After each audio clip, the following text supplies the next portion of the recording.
Idlib in the nation's north is now the attention of a new and supported unpleasant by the Syriac mode.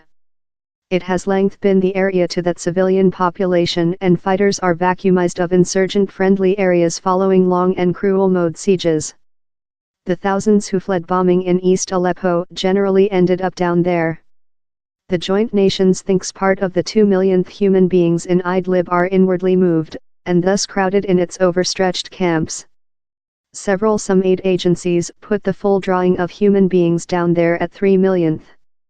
Among the barbarian winter abandon weather and Rusky-backed bombing, things are on to get worst. The mode seems acute to retake such areas how are strategically essential to it, and as well to hammer a more than straight path, polar in the direction Aleppo. The unpleasant is challenging tens of thousands of civilian population to be spurred polar, on to UN officials, up in the direction a tight policed boundary in Turkey, efficaciously catching more than civilian population in an more fatal and little area.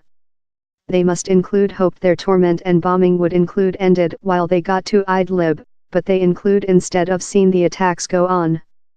The key difficulty for the Western, whose politics is already neutered following 6 years of unfortunate part interventions in the war, is how Al-Qaeda and remnants of ISIS as well torment Idlib. Al-Qaeda's Syriac branch, now rebranded as Hayat Tahrir al-Sham, has a powerful presence down there, amongst some jihadists, as moderates. U.S. airstrikes include lost for Al-Qaeda targets down there.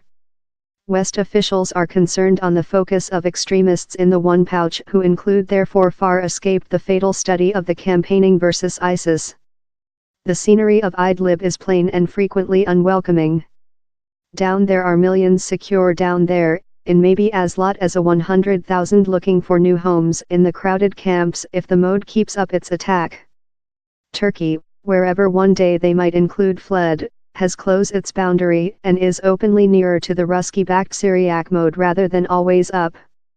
The is the definitive delay, maybe, of Syria's Sunnite uprising, and it is cladding a terrible yet terribly undetected attack.